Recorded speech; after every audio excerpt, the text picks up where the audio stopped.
We have the Goldman Sachs Endowment Small Business Program. We have another one that's called the Minority Business Development Agency, which helps minority-owned businesses access contracts and financing. And then we do a lot of different workshops, and this is one of the workshops. And today it's all about great careers for women. So to give you your official welcome, I'm going to introduce you to Dr. Melissa Gonzalez, who is the president here at the Southeast College. She's been here for about 6 months and has brought a lot of excitement and leadership and programming. So she is just a dynamo. So welcome, Dr. Gonzalez. Thank you. Welcome everyone. Hello, my name is Melissa Gonzalez. It is a pleasure for me to be here. I'm so excited to be part of these type of initiatives. And again, I want to thank Dr. Durnova and her team, because without them, we wouldn't be here having these amazing opportunities for you all. And so like Dr. Durnova said, that it is about serving our community and serving our, having industry partners and people that will help us and help our students, and also to help themselves. To any type of resources that we can provide, we are here to help. Again, I just want to welcome and thank all the panelists, all our amazing women, again, that we're just so fortunate to have here at HCC Southeast. Again, thank you so much. Again, welcome.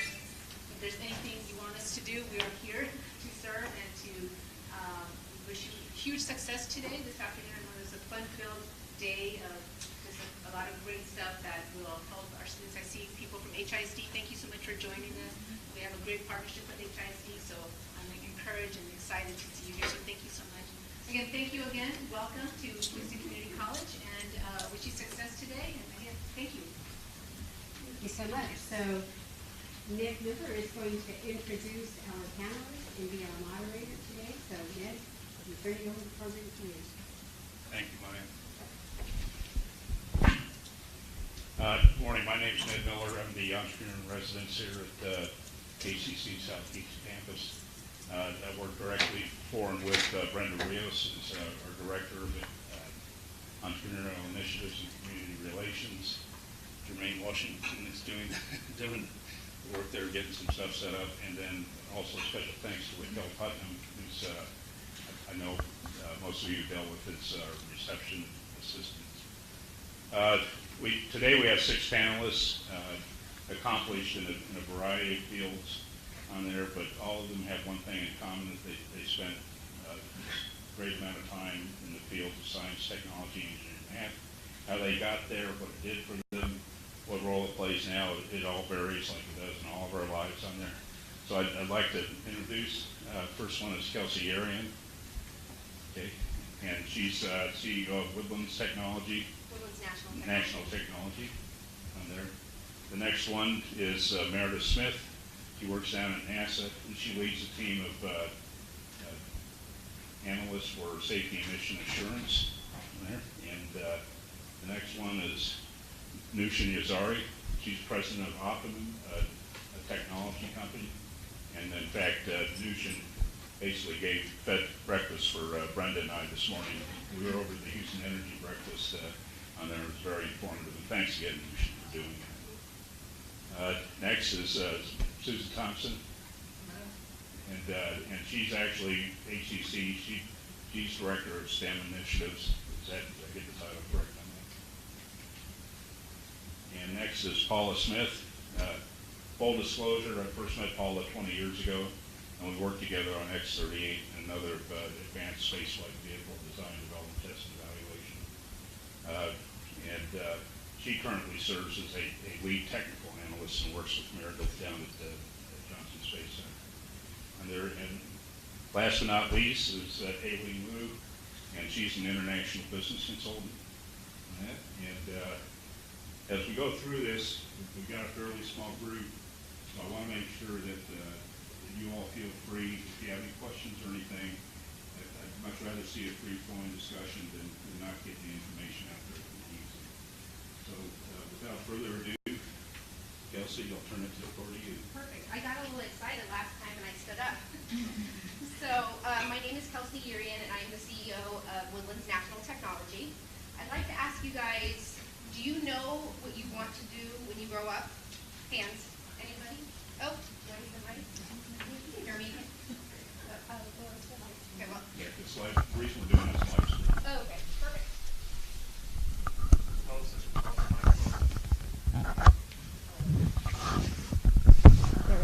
I think I got it on now. Okay. So I was in the group that didn't know what they wanted to do when they grew up. So I got a bachelor's degree in communication, and I took a marketing position with a big, large company. I have a pretty big personality, but I love the technical. So I was in marketing, but always for technical products. And I always tell people I am an extrovert in an introvert's body, because I can sit and code for hours, but then I like to do things like this. So along my career, gosh, he was taking a picture. The flash, the big flash. In my career, I started out with a big company, and then when I had kids, the flexibility wasn't there. And so I ended up going into a startup position in marketing. And I saw these guys coding, and I'm like, they're having a lot more fun than I am. And then I ended up going to a Rails Girls event down in Houston. It's railsgirls.org. And I remember my husband's in technology. He works for a big, large consulting company. And he said, Kelsey, you're going to go down there and you're not going to know anything. And I'm like, oh, please, I'll know something. And he was so right. I walked out of there and I was like, oh gosh, I was kind of like dizzy. I was like walking out there and there was just so much information. But I got addicted. I got addicted to coding. And I would sit for hours and hours and hours learning how to code. And at some point, my husband's like, you might as well go back and get a certificate in programming. And that's what I did. And in the middle of my program, a lady I had known in the oil and gas field, she was looking for some money for a pipeline project. She said, Kelsey, can you build me a website? Because I'm going to a VC, a venture capital group, and I got to look official. Can you build me a website? I said, well, I've never done it, but sure I can. So that led to another lady asking me to build a website, to another lady, and then it just kind of expanded. So that's kind of how I started my business in the tech sector. I didn't think that that's where I was going to go when I first graduated college. But you take the opportunities when they come along. And then it got to the point where we grew so much that I either needed to hire, I need to partner with someone, or I needed to quit because I just couldn't do it all. And so I ended up partnering with my business partner today, and we've expanded our services. And I had 10 meetings this week with new prospective clients. So it's just expanding and expanding, and you go in the direction where your clients want you to go. So you can find me on LinkedIn, and I connect with everyone. If you have questions, I met a lady just this past week who had some questions about blogging and keywords and this. And I said, you just send me a message, and I'll help you out. So all you ladies, please just connect with me, and I'll answer any questions that you have. Thank you so much.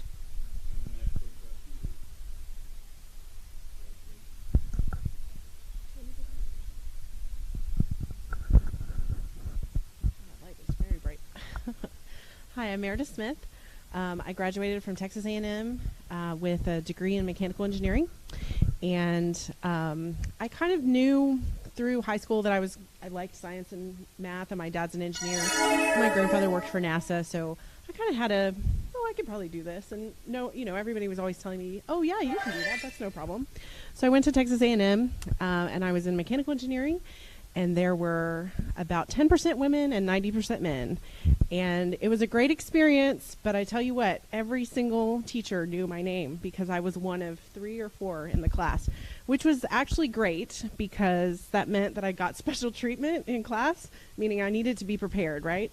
So I know now that the tables have turned. It's maybe not quite so dramatically 10%, 90%, but there's still room to grow in making sure that we're balanced in our engineering fields. But so I graduated from college. I had a couple of job offers back in, the early 2000s. People got extra job offers. You got to pick and choose. I know there was a period of time there where people were only getting one if they were lucky. But at the time, I decided to go oil and gas because that's what my dad did and that's what I knew. And so I worked for ExxonMobil for 7 years, and I worked in a plant. I was dirty. I wore fire retardant coveralls. I climbed in towers. I spec'd out valves. It was really neat, but it was dirty. And I have younger siblings. My brother started a career at NASA, and I would hang out with him on the weekends, and his friends were so excited about what they were doing, and I was so tired. So because I was on call 24 hours a day, and things break in plants, and so I was like, you know what? He does really cool stuff, but and I think I'm going to switch. And so he linked me with a former boss, and they offered me a job. I mean, I seriously just went. I thought, this is a crapshoot. I'm not going to get it. And as I was like in the interview, they're like, we'd really like to hire you. I'm like, okay, I guess I'm changing careers. So I took the leap, and it's been great. I really like working for a contractor for NASA. What I do now is, what I first started doing was I started in the International Space Station Mission Evaluation Room, working on the safety console. And so if you're not familiar with NASA and you don't know what that is, if you've ever seen the movie Apollo 13, the Mission Evaluation Room is where the engineers sit, and that's where, the people had to figure out how to get a round peg in a square hole, or maybe it was the other way around, but basically problem solving, looking at specs, learning everything you can in 30 minutes so that the flight director can make a decision to keep the crew safe. So that's what I started with, and I really liked it. But again, it was on call sometimes, and so it was weird hours and late nights, and I got tired of that. I got tired of being, at work at 2 a.m. So because we would work sometimes overnights. So then I moved over to work in requirements, basically a safety review panel where we looked at the new designs coming up and whether it was safe to go to space. And so I did that for several years and really liked it. And then I got an opportunity to do independent assessment, which is really awesome because it's always new. It's always something different. You basically take a problem and you solve it, or you look at information that like a plan and decide, make decisions and assessments on whether it's safe enough, whether it meets the requirements, whether there are holes in the problem, if there are risks. So it's really using your brain a lot of the time, and I really like that kind of thing. I went to school and I got a degree in mechanical engineering, and I don't necessarily do that now, but I did that. I learned how to problem solve in school. I learned how to learn people skills and group work, and we had lots of group projects where we had to work with a team, which is what I do now. And so it was great to get that foundation in engineering and then move on and do things that are technical but not necessarily engineering. I don't design things. I've never designed anything in my career. So I've always been on the operations side of the world. So but I've really enjoyed it, and I think it's a great thing to be in technical things. I am a people person. I still have to communicate. I still have to be I don't really like to speak in front of people, but I really like to have conversations with people. I like to coordinate with people. And so it's not so much, especially in what I do now, I'm doing a lot of interfacing with people and asking people questions and getting to know what they do. And so it's not, in fact, one of the products, we brought some samples. We did an update to a previous product before I had entered the group, where we did basically it's a survey of every space accident that we've ever had. And so it's history, right? So I'm in my job, I'm reading about history of NASA. And so it's not that is not engineering per se, but you have to have the technical information and the technical understanding to do that job. So there's really a broad way to be a technical person and an engineer, and have a job that is fulfilling, which is really great. So does anybody have any questions for me? Meredith is being modest. She talks to you about being, they call it FRCs, flame resistant clothing. and it's hot, it's heavy stuff. And it's Houston or Baytown. Yeah, I used to complain about wearing Nomex when I was a pilot. Nomex that was luxury compared to FRCs. But what Meredith did was turnaround operations. Yes. And for those of you familiar, and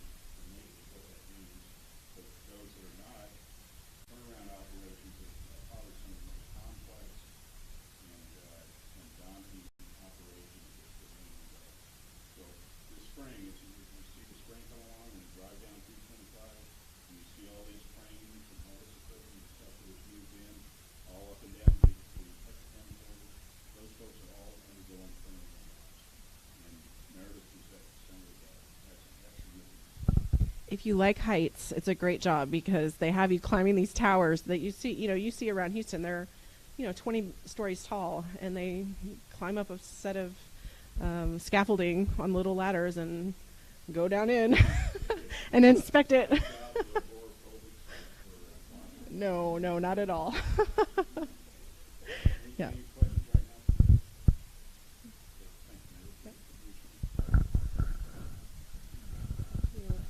Good morning, everyone. My name is Nushin Harry. I know it's a hard name, so you keep practicing, and finally you'll get it.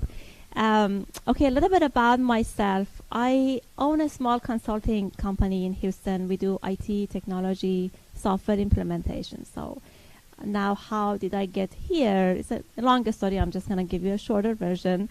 I grew up in Middle East, and when I was going through my high school years, and even before that, I was very focused around art. So I thought I'm going to become a movie director someday or go around the world and paint. I love to do oil paint and all of that. And everybody knew me as like, she is just artistic. She's just going to go to art. So in Middle East, if you want to get into college, you have to pass a national test. It's not that you apply and you get and you pay money. Like, everybody has to pass the test. And when you pass the test, you score. And based on your score, they tell you which major you can take. So it's not up to you to pick if you want to go to that, to like good schools. So guess what? I passed the test and I got accepted into computer software engineering. Now, if you imagine, I was always thinking I'm going to end up in an art major and all of that. So I had two choices. I could either say no and try again next year, or I could just go and see how it is. And, maybe if I don't like it, then I try again the following year. So I started down the path of software engineering, and it was tough the first year. I thought I'm just going to quit every day. I was ready to quit. I really missed painting and just sitting down and relaxing and doing nothing versus having to study, take books and learn how to code and all of that. But guess what? I think I always had it in me without even knowing. So like Kelsey said, I actually started enjoying being technical and actually focusing on something, sitting down in front of a computer for the whole day and trying to solve a problem, trying to create something. So that kind of came out of me without me even knowing that so long story short, I finished my bachelor's in computer science, and then I started a software company back in Turkey. I got very lucky because when I started the company, internet was just coming to Middle East. And anybody remembers those dial-up modems? So I know the young ones don't, but so that was the era that internet was coming, and everybody was so excited about it. So I started a company, and my company said we build websites. And if you do it here, you have a lot of competitions. You're just like a website builder. If you do it in Middle East, like 20 years ago, it was the coolest thing. So I had people coming to me and say, take all my money, take my life, give me a website. It was literally a cool thing. So that was a huge success. And I had some of my college friends help me when we started the company, and it went very well. I kind of felt like I kind of outgrew that thing. And although we were making good money and all of that, I wasn't focused on money at that time. I wanted to come and now see the free world. I wanted to come to the U.S. and see how it is to live in a different country, in a country that actually creates those technologies that now come to Middle East. I didn't want to be at the end of it when I'm just receiving it. I wanted to be one of the ones that is actually creating it at their source. So I started applying to colleges in the U.S. I got accepted in SMU, Dallas, for my master's in software engineering. And I finished that, and I always thought I'm going to go back to Turkey and rejoin my company, but life has other plans for you. So I met my husband, I got married, and I guess I'm staying here. So I felt like, okay, I'm going to have to do something new here as well, create something. So I started my consulting company that I have right now, and that's how I kind of really got into technology. I love it. I tell you that I really miss the artistic side is still in me. Sometimes I just really miss the peace and quiet that you get, it's just you and yourself. You go sit somewhere, create something, but then I can only do it for a day or two, and then I'd love to go back to the crowded, loud world of technology that's always moving, fast-paced. And if you don't move with it, you're going to be way behind. So that's my journey. if you guys have any questions for me, I'm sure we'll talk more after. I'm gonna let everybody else also introduce themselves, but let me know if you have any questions. No? Okay. Yes.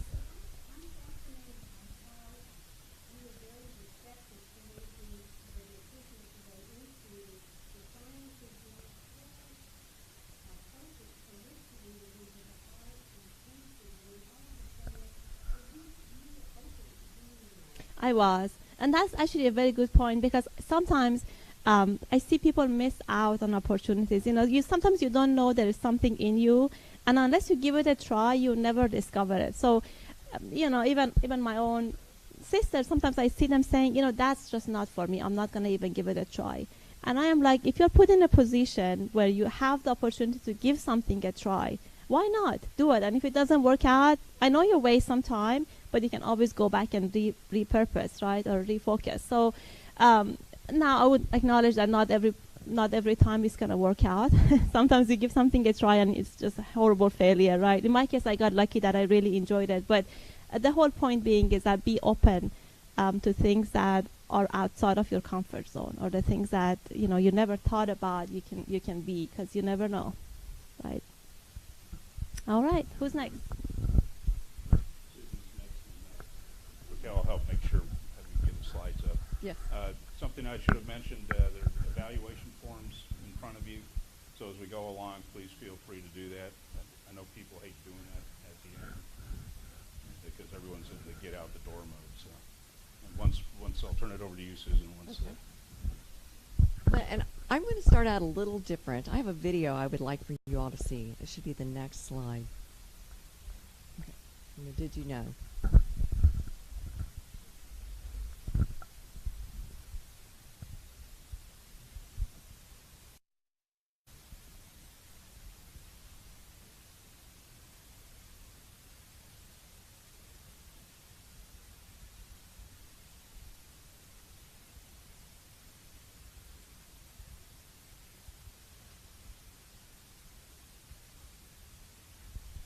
Sound is, it just has music as the background, so it's, if you'll just watch, it has graphics.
So what was it? Was there anything that specifically stood out from that information? It's pretty incredible. And to me, the most important part is that we are educating students in technology that we don't even know. We don't even know what the jobs are going to be in the next 4 or 5 years. The technology hasn't been created. The jobs haven't been created. So there's so many things going on. Do you have a question?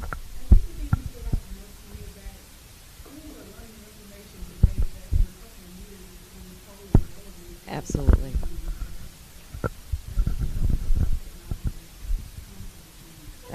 Absolutely. And so it's I'm sorry.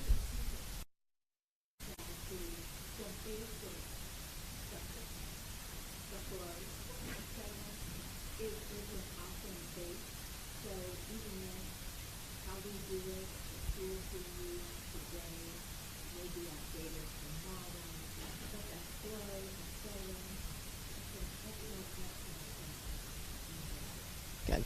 Okay. And really, I'm a great example of somebody that is totally out of the box. I do not fit any job description. And so the thought about mindsets, about being open to being aware of things that are opportunities that might come your way that you're thinking, oh, I'm not qualified for that, or I don't have experience in that. That is absolutely me. And to have the mindset to say, I'm going to try this, or I'm going to seek out the experts in the field that might be able to assist me. So when I was growing up, I'm a rock hound. I love rocks. We went to Colorado, and everybody else is looking at the scenery and the mountains and the flowers, and I'm looking at rocks.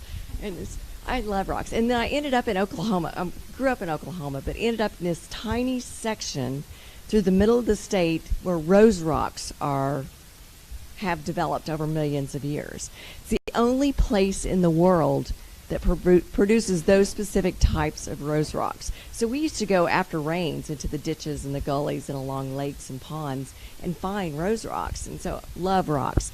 I'm also an experimenter. I love experimenting. My college degree was in foods and nutrition. I was going to be a dietitian, but I loved playing with foods, as in what types of yeast, what bread, higher, lighter, so many different things, chocolates and coffee, and it's always fun to experiment with food. So that's always kind of been my pathway. When I graduated from college, I started out as a recruiter for a university and then moved into the director of student activities. So I got to do some really fun, worked with scholarships. I created a homecoming event. We did homecoming parades, all kinds of really cool things like that.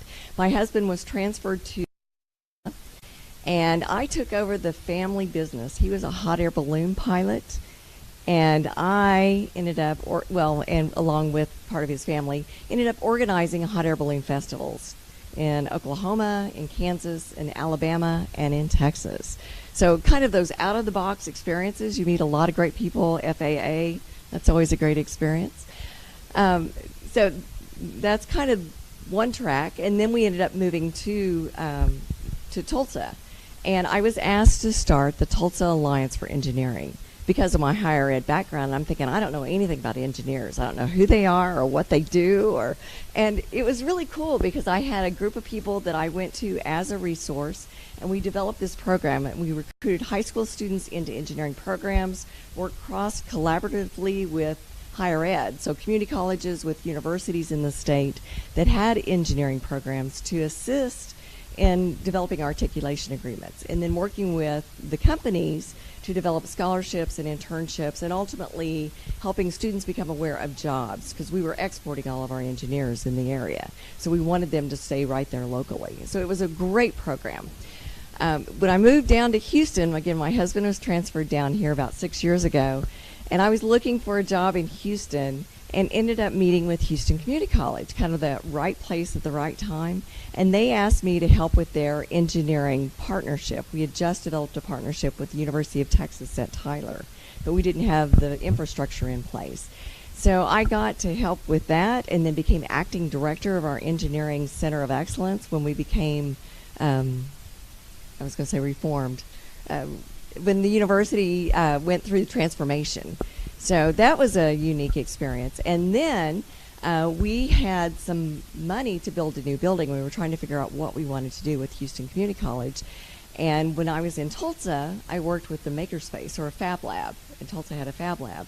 So I suggested, hey, let's build a Fab Lab in our new space. And I got to be the lead on that project. And all I'd done was walk in and, participate in a couple of activities before. And now I was doing the research and meeting with people and writing up a business plan. I'd never done that before. So it's really been surprising to me where jobs have left, or led. I could never have planned to be where I am today. So that's my takeaway from my situation. The takeaway from the video is, you never know where technology is going to lead you, where life is going to lead you, or where you'll lead life. So be open and be aware and have a great time, because it's all fun. Thank you.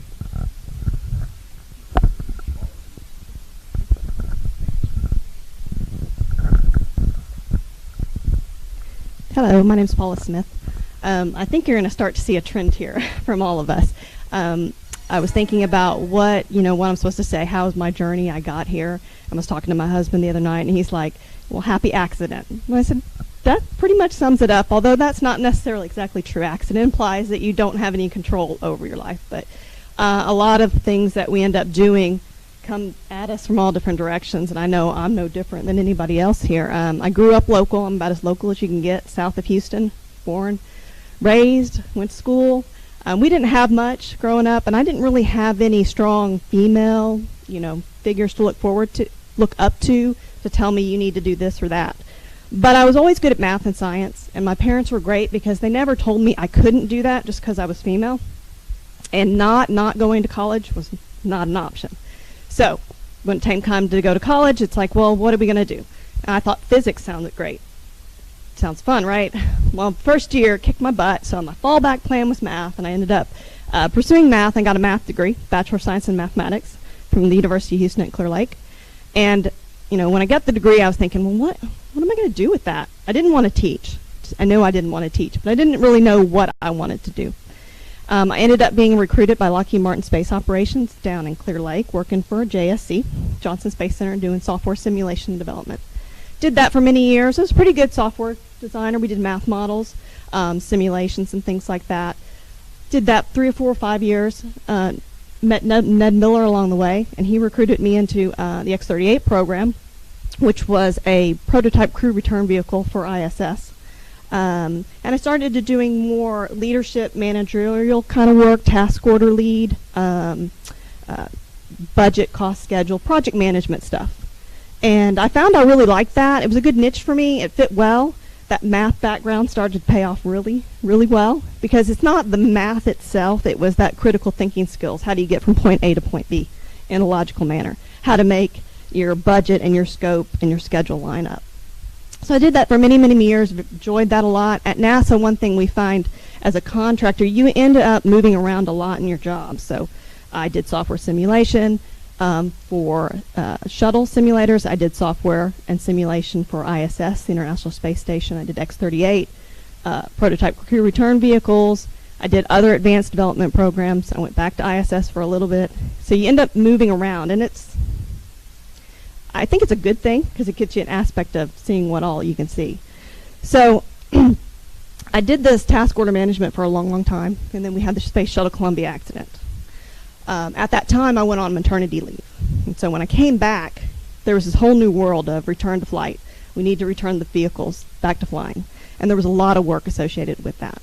So I started working on that. And that was a huge effort, and it brought me into the folds of the Space Shuttle program, which I really found interesting, complex work, and I started doing that work. So until the end of the Space Shuttle program, I worked shuttle operations. Did a little task order management, and ultimately I ended up working as a technical liaison with the chief engineer for integration. Integration work is being knowledgeable about everything, but not being technically expert on one thing. So you look at everything at the 10,000-foot level. And who knew about that work until you're in it? And I found that I really, really, really loved it. I enjoyed it a lot. And I enjoyed working for shuttle program. So I finished the shuttle program off. We shut the lights down and we left. It seems like so a lot of us. Ended up working for a small business at the time. went off and did some business management, some program management, some business development. I have to say it wasn't my favorite part of the job. So I ended up a few years later getting back into the technical work again with integration. And right now I'm working for the Chief Safety and Mission Assurance Officer at JSC. We work on the exploration program, which is the next generation vehicle that's going to get us to the moon and Mars and beyond. And that's what I'm doing right now, and I love it. It's challenging enough. I learn about all the different systems there are, but I don't necessarily have to deep dive into any one particular system. And I have to look at the big picture. And I think that that's where that math degree finally paid off, because that's the kind of critical thinking you need for that kind of job. I'm not going to be a mechanical engineer. I'm not going to be an electrical engineer. I just don't have that background and that knowledge. But I'm a good integration engineer, and I love that work. And so here I am today. Yes.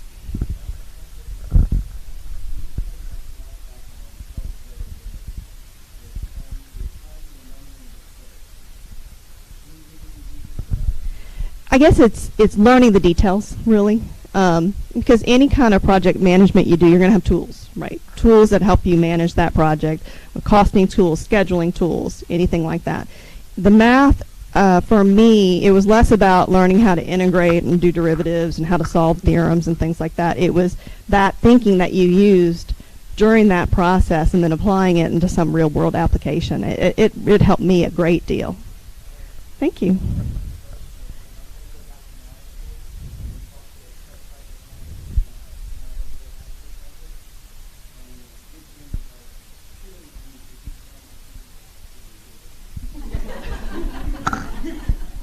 Well, I hope the projects that I did were successful. I don't know. Every project's different too.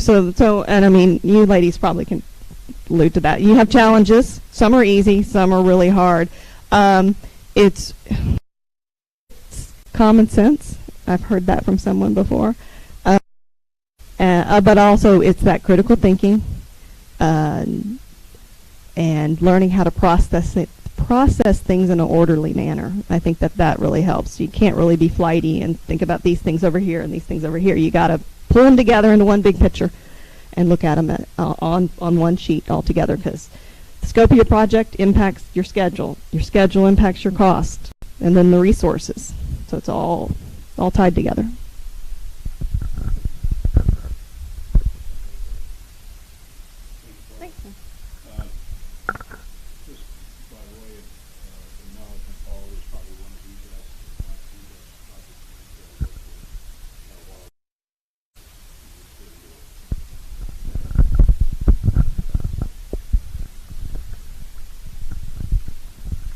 Good morning, everyone. Sorry. Thank you, Dr. DeNova, and everyone for having me here. It's an honor to be here. So I have a question here. I'm sorry about my throat. So how many of you have seen the Mission Impossible 3? Raise your hands. Impossible 3, the one when Tom Cruise was jumping from one rooftop to the other. Yeah, I saw that. Well, that is the city where I'm from. That's the ICBC, the biggest bank in China. And I live my home there back then was about 15 miles from that building.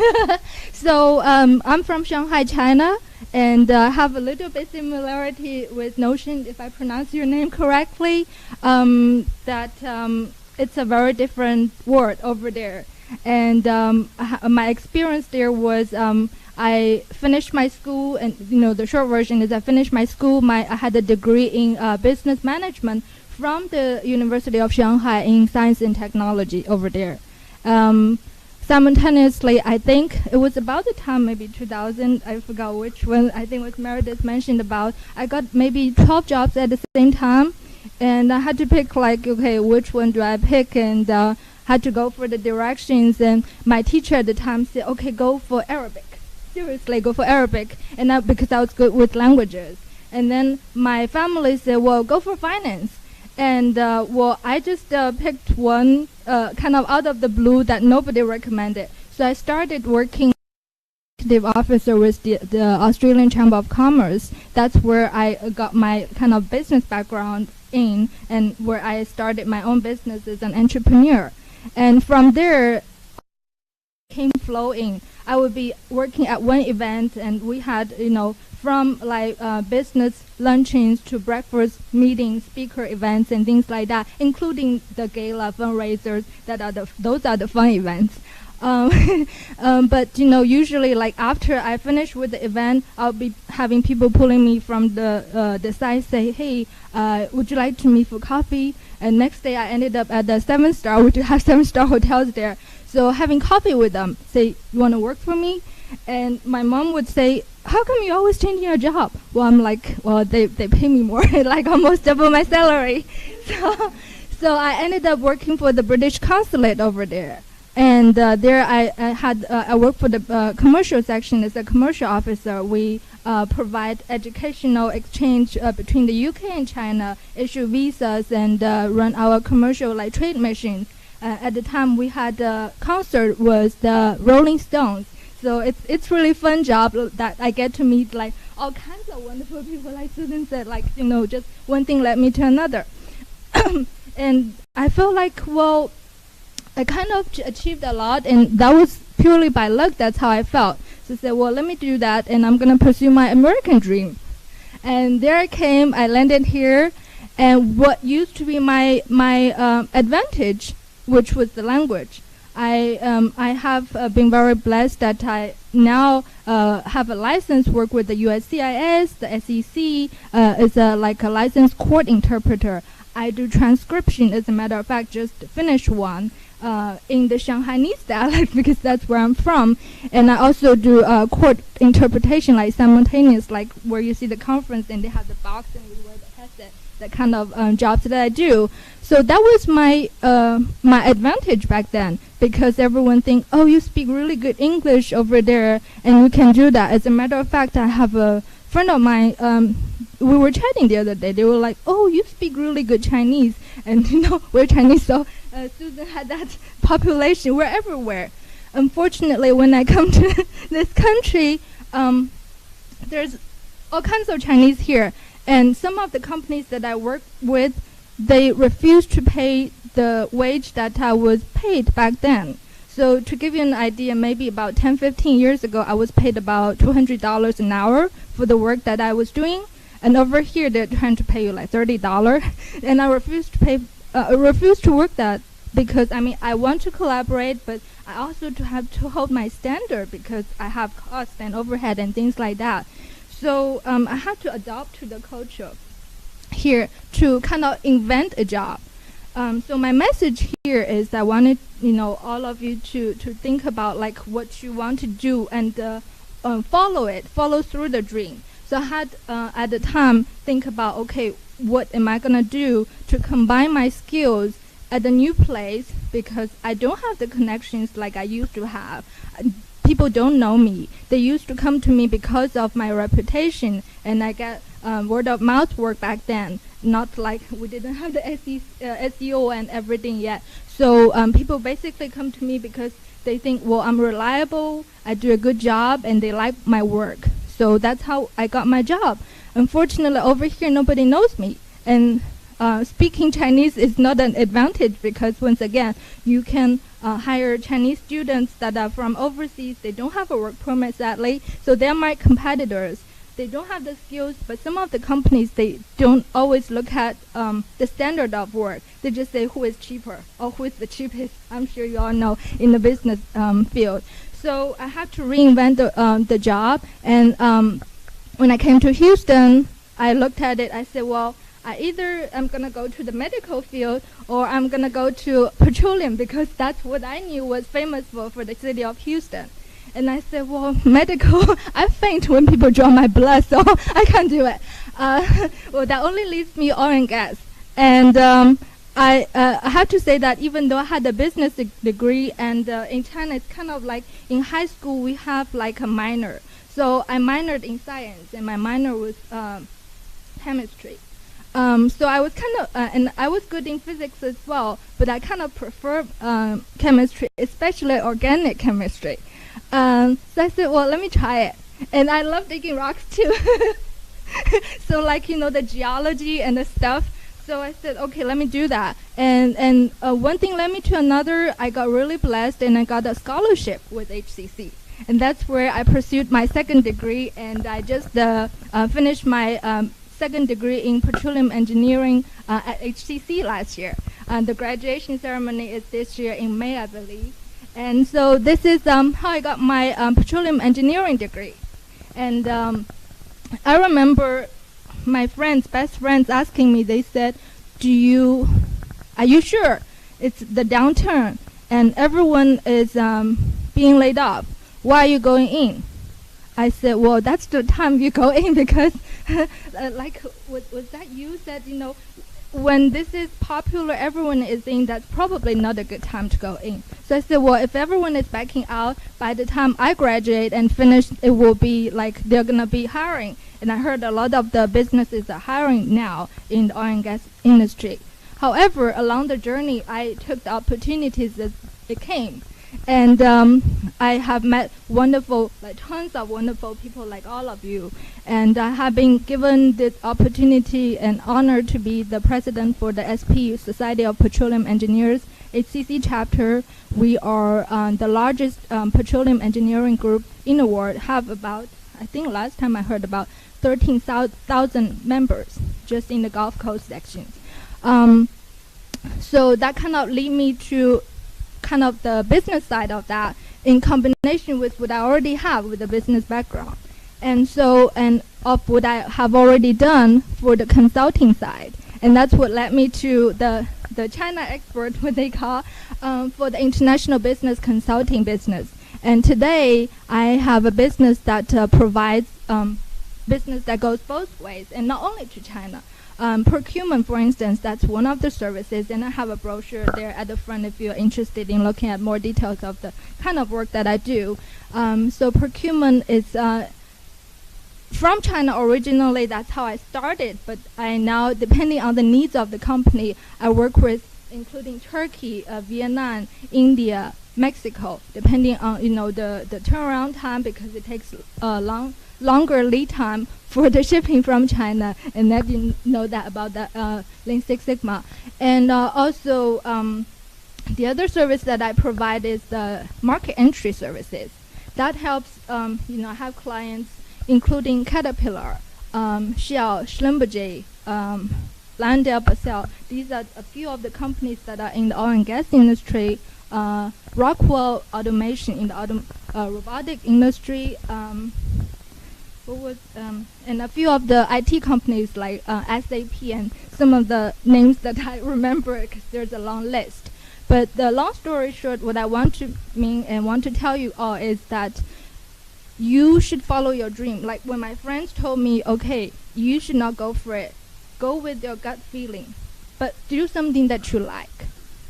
Because you don't want to be doing something that you don't like. Maybe it will pay you a lot of money, but you will not be able to stay there and actually enjoy it. You want to do something you like. And when there's an opportunity that comes, grab it. And I'm from China, and I want to share something. That notion, I don't know, I've been to Istanbul actually, so, but I didn't used to drive. And when I worked, and that's one of the other things I forgot to mention, when I worked in the British consulate, I accidentally got myself into the Formula 1 Grand Prix for the Red Bull racing. So I lived in England for a little bit. And the reason why I'm mentioning that is because of the driving experience. They drive, we joke about, on the wrong side of the street, and I didn't think I was gonna live there. So I didn't take the driving lessons. So I would either ride with my coworkers or I would ride the cab. So when I moved to this country, I failed my first driving test. I forgot to go to the left turn lane, and I thought, she said, okay, let's go back. I'm like, yeah, I passed the test, and she told me I didn't, and I literally cried because I'm like, really, I didn't, I'm so good with school, and I passed all the tests, but I failed the driving test. And I'm like, that's okay. In Shanghai, I take cabs, and I'm going to, take the buses. But this is the U.S., the public transportation system. You know that, you literally have to rely on other people. What I'm trying to say is, you guys have this wonderful opportunity here. Like HCC has all those classes, and this country has all those opportunities, grants and scholarship and everything. But I have to learn, like at the age of 28, got my first time passed the driver's license when I started to drive, and to learning about literally the coins. When I first got to the country, I didn't have a credit card because they wouldn't give me one. I don't have a credit history, not because I have a bad history. I don't have a history. So I had to use cash, and I know the quarter because it says quarter, but the nickel and dime, I never know which one is which. I just give them coins. You pick it. So, so I just want to tell you, like, these are the things as a foreigner when I first came here, the challenges that I had to go through. But if I can do it, you all can do it. And go for it. Go for your dream. Thank you.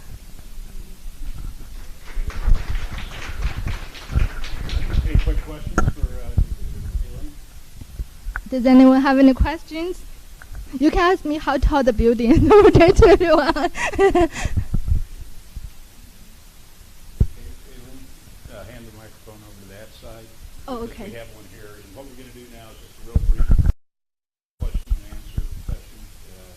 I'll ask a few warm-up questions, and then if anyone wants to move forward, please feel free.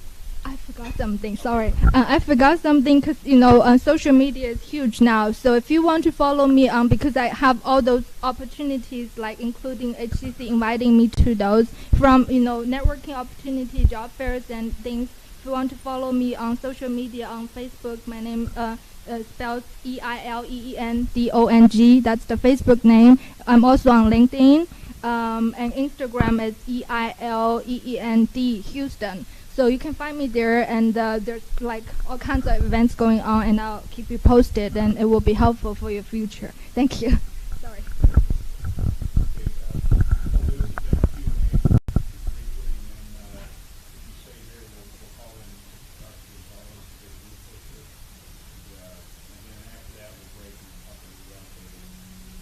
First question I got from you from the panelists is, what was your greatest challenge in your career to this point, and how did you fix that? And Paula, please don't answer this for you. So, does anyone would like to start?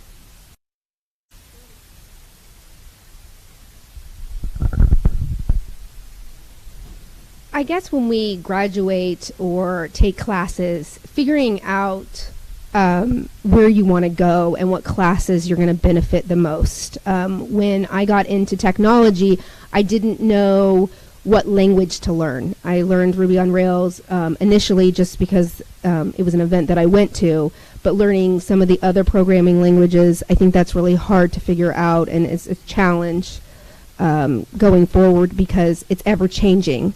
So, if anyone wants to talk about that, I could talk about it for hours. I won't bore everyone, but that was probably my biggest challenge, is figuring out what language to really learn them and really dive into.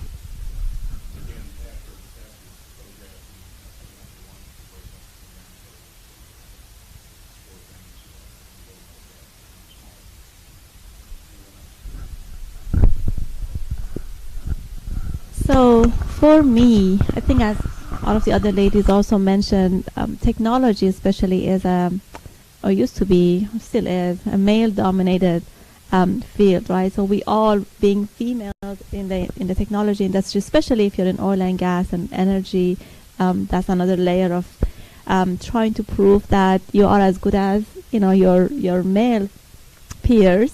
And now, so this is always a challenge for everybody. And then put on top of that, being a foreigner, coming from, and you also touched on that, coming from a totally different environment, and then you're trying to learn how things work here, and then also try to work twice as hard as everybody else to kind of prove that I'm as good and I'm capable of handling things.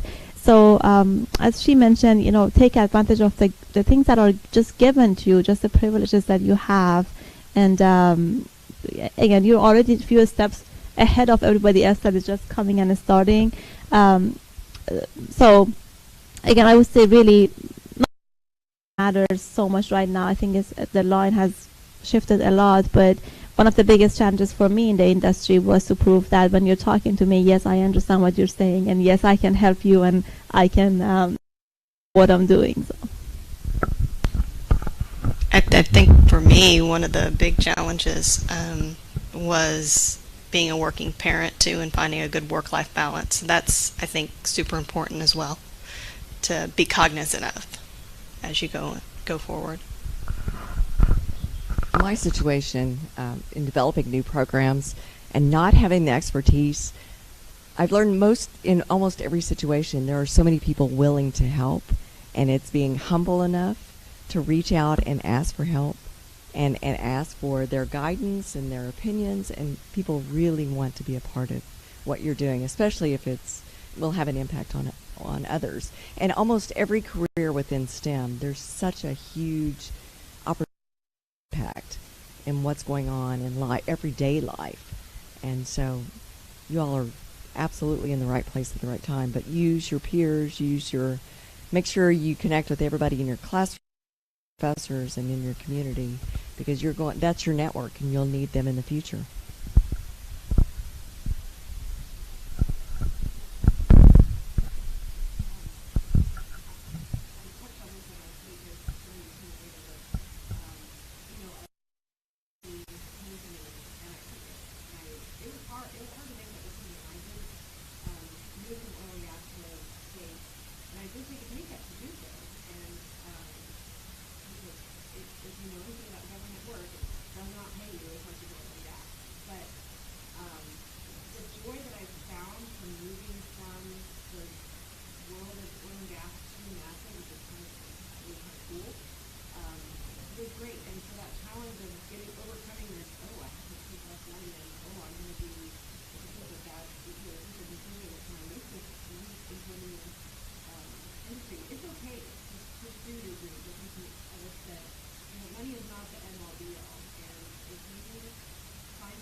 Do you want me to repeat?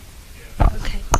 So my challenge here, like I said earlier, is about the adoption to the lifestyle here in a different country. Apart from that, from the business side, is the competition, like I mentioned. However, it is important to be adaptive and to be creative as well. And that's where the entrepreneurship comes in, that I don't look for jobs, I create jobs. I see the niche and try to be the pioneer, but you also have to be very alert to what is going on. For instance, let's say robotics, these are the fields, the 3D printing and everything. These are the trends that are going on, and we need to be constantly improving ourselves to be able to be in the field, and as well as partner with the competitors. Sometimes it's not a bad idea, and I hear from my friend here that they have they work in the IT industry, and they have big companies such as Citrix that they work with, but there are also smaller companies that might need a competitor of their provider like Citrix that they might prefer. So it's not a bad idea to just always keep, it's not, you don't have to keep them as a competitor, but it's actually not a bad idea to keep them as a partner so that you can bring the reference to each other.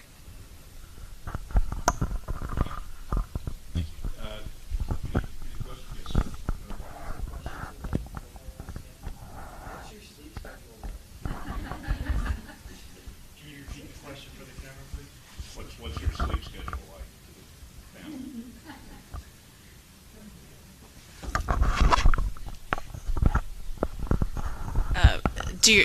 Did you mean when we were in school, or are you talking about today? Because I have a 1-year-old and a 3-year-old, so I don't really sleep at all. Today, yeah, I mean, it's probably a bad example because I have little babies, so. But, I mean, I try to get 6 hours of sleep, and the 1-year-old makes that decision for me every night, so. It gets easier as they get older, that's for sure. Mine are a little older, but normal. It's, again, that's finding that work-life balance. That's super important. If you're working all day long and beating yourself in the ground, you're going to hate yourself, or you're going to hate your job eventually, and you're going to make yourself miserable. So find what you like to do and get a schedule that works for you. I think is super important. I know that's challenging, especially when you first enter, but as you grow and network and develop and people understand your reputation, it gets a whole lot easier for you to sort of craft your own schedule because they know what you can do and they're willing to let you work from home or take some more time off or work an augmented schedule.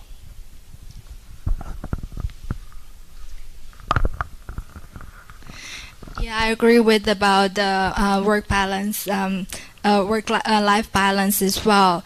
And also I would emphasize on priority. You need to prioritize your schedule. It depends on, what you think is more important. And I actually learned it from one of the engineering school from Professor June Keller. She actually took some time and told us about time management, about prioritize things. So, for instance, recently, I haven't been a good role model myself. Last night, I was up until 3, and the last several days, I was up until 4 in the morning. That is not the regular schedule. I do like my job because I get to be flexible. I get to take vacations whenever I want. I get to sleep in whenever I want, but I do have a reputation to turn things over with a good quality, and that's what I live by. And therefore, I had a deadline to follow, which is 9 a.m. yesterday, and I have to do whatever it takes to do that. But normally, I try to maintain a good schedule, like 8 hours a day. Yeah, I would just add one more, and you guys already said it all. Sometimes when you all get busy, even when you're studying for an exam, you're studying for your next, major in the university, it's hard to remember about ourselves, about our body, about our taking care of our health. We always put the job, the other people, our significant other or child, everybody else in front of us, and they're always more important than us. I kind of learned it maybe the hard way. I was the one who was always 24/7 up and running. And I had a mentor that told me, every electronic device that you work with, at some point you have to unplug it and let it just, even for a few seconds, and then plug it back, and it's going to start working again. And your body is not different, so make sure, you give yourself break. Make sure you give yourself mental break and take care of your health. So sleeping is very important, and now I kind of follow that rule that again, if you don't sleep, if you don't take care of yourself, if you don't eat well, you can't function well, and you can't be good at what you do. So it's like a full cycle. Would you like to add anything? Any question, follow up on that? Okay, one last question. Is there anyone in your development that played a significant role as a mentor? If you talk about that briefly. And then to turn it around, what are you doing now to pay it forward? And who are you mentoring? When I got into technology, like I said, I went to a Rails Girls event, and there was a developer there that I struck up a relationship with, and I still am in contact with him. And he actually did a program for me up in the Woodlands for ladies learning to code and stuff. And so I always try to help other people learn and try to be a resource for other ladies that are interested in the technology field. One thing I would give a lot of advice around is when you're looking for jobs or things that you want to do, go on the job boards. You might not be looking for a job today, but see the skills that they're looking for. At least for technology purposes, are they looking for coders in this language, or are they looking for coders in that language? And that will help you figure out where you want to go with your career. So I just wanted to add that, since I stock the job board. because I think that you'll learn a lot about the skills that employers need right now. It's too late when you're looking for a job to make those kind of decisions. Right, You need right. those skills in advance, so yeah. Right. Yes, I have been fortunate to have a lot of good mentors in my professional life. It's really, you have to get lucky to cross paths with good people. Not everybody does, or not everybody does enough time, to really, or for the enough period of time to really make an impact in your life. I remember when I first started here, I started after I came here and after I finished my master's, started as a junior project manager. And when I say junior, truly a junior, because in project management, half of your job is really managing people and managing the stakeholders and making sure that everybody's expectations are met and all of that. And I wasn't good at that. I was going to my manager's office every 5 minutes and complaining about this person did that and that person didn't deliver and this person missed the deadline. And he was actually one of the true mentors in my life, because he would listen to me. He was a military guy. He would listen to me, and then he's like, "Are you done with complaining? Now, I hired you for that. That's your job to go fix that without getting anybody fired, without coming and crying in my office. You have to figure that out." And really challenging me to that point where I kind of felt like, he's right. I'm not just here to bring the issues, to everybody's attention and then just have them wait for them to fix it. That's my part of my job, to start fixing issues. And that really started something in me, really set the foundation for me to look with a different perspective at everything that come my way. As far as what I do, as far as giving back, honestly, I still think I have a long way to go before I can call myself a mentor in somebody's life. But I am very active. I do a lot of public speaking, these kind of events. I love to get in front of the students, because I wish that I had enough of these people coming and sitting in front of me when I was a student, and so I could hear their stories and I could learn from them. And I really think this is a good forum for you guys to hear the journeys of everybody else who is successful in the industry and learn from them. So. My professional career basically started in higher education. And so I started as a recruiter, and the next job that I applied for was director of student activities. Well, a woman had never been in that position before. It had always been men. And my dean of students, who became the vice president, saw it as a man's role. I went into him specifically and said, I want this job, and these are the things I'm doing or that I did that I think qualifies for me. And then he allowed my application, and I actually ended up getting it. And he ended up being one of my best, my role model, my mentor, and also one of my best cheerleaders. So don't be afraid to stand up and fight for yourself. And the other point that I want to make is I think sometimes we're really good at fitting into organizations that are male-dominated, but we're not good about bringing the other women in or encouraging other women. And sometimes we always feel like women are our competitors, and I think if we all, and men are wonderful too, I hope that doesn't come across wrong. I was hoping you were going to throw us a bone. My best friends are all men, but I think sometimes we women are not very nice to each other, and so my challenge is really think about how you speak to other women and how you encourage them and how you might bring them along, because there are a lot of doors that are open. We think differently, we see things in different light, and we add so much to a conversation that is not there when women are not in the room. That's my 2 cents. My mentor, well, I've been really blessed that I have a lot of mentors in my life, and I still do. One of the main mentors that I wanted to mention is the one who helped me with my entrepreneurship. So I wrote a business plan, and I won it. I won a prize, cash prize, and that helped me started my business. And he has always encouraged me to do the things that I think about and give me advices, and he still is, and brought me so many opportunities. So today I get involved in these kind of panels to get back to the community. And I forgot to mention earlier, it's not quite relevant to the STEM industry, but I am an advocate for the causes such as domestic abuse, human trafficking, and sexual assault.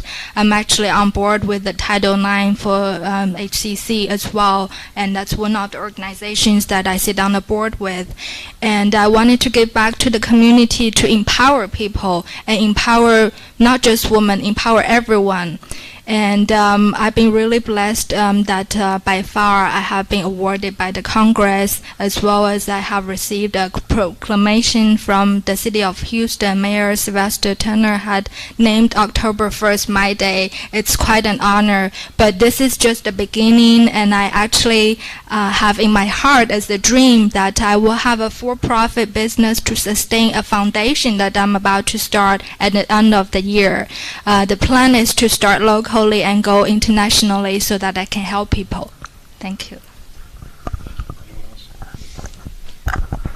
Well, I'm very fortunate to have actually the best person I've ever worked for, what I call my mentor here with me today, Ned Miller. I didn't pay her. He did not, no. I came aboard his team project as, I'd say, a fairly junior engineer, and he showed an amazing example of what a good leader is. Someone who works for their people instead of the opposite way around, who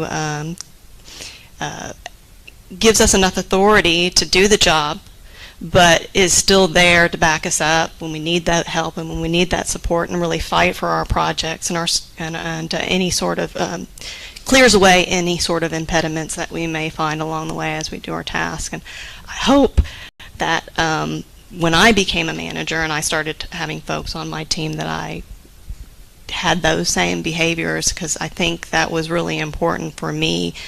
You really need to build high dynamic working teams, high functioning teams, and that's super important. That's what Ned taught me a lot about.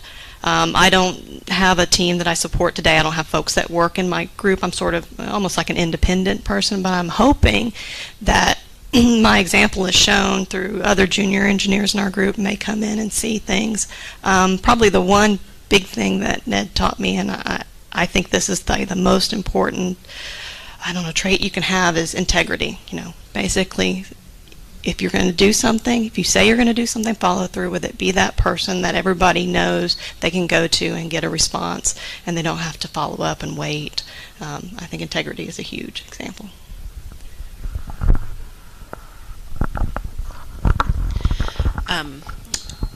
When I was in oil and gas, I had great senior engineers that kind of brought me up and taught me things and told me when I was being crazy and told me when I was doing things wrong in a loving and gentle manner, which was great, because you're not going to come out of school and know everything and be perfect.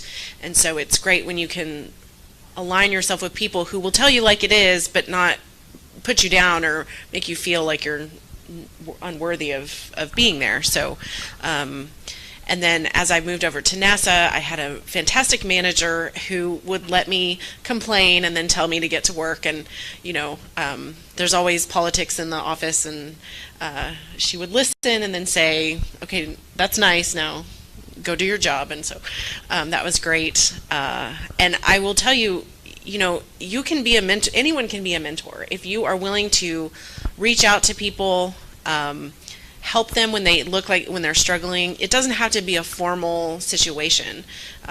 If somebody's new and they need assistance and you can offer them information or help them get by, that's a mentorship right there. So be on the lookout. Being, like you were saying, being integrity, people that, being somebody that people want to work with and want to look up to you and say, okay, well, I know if I give this to this person, it will get done. And then if you are that person, help other people along. Don't just be like, haha, I'm really good at what I do, but say, oh, this person is struggling with this, but I have information that I can share. Like Paula said, I'm not a lead manager over anyone right now, but I can help out my team members, and I can be a support for other people who may not have the skills that I have and need help in that way. And I think that's applicable to everybody in life all the time. If you can just look out for each other, you're doing a great service to your community. So. You really touched on some very good points because how do you pick your mentor, right? It's very important to pick the right ones, and I would say pick a variety of them. Don't just think just because I'm an engineer, I'm just gonna go and look who is good at engineering and I'm just gonna stick with them. Actually, go and find people that are artists, that are project managers. Have a variety of build a power team around yourself, and then kind of go to them for mentorship and watch how they do things and try to learn. Also, another thing, lessons learned for me was know when you're outgrowing your mentor and keep your relationship with them, be friends with them. But I actually literally had a mentor at some point that I keep insisting on seeing, and she finally told me, I really don't have anything else to teach you. You already know more than what I do. So move on, go find another person. Don't feel like, oh, I found this person and I'm just going to stick to that person, because as you grow through your career, you're going to outgrow your mentors, and that's a good thing. That actually shows that you're making progress. So again, know when you need to stop and look for a new mentor, and have a lot of them in your network, not just one or two.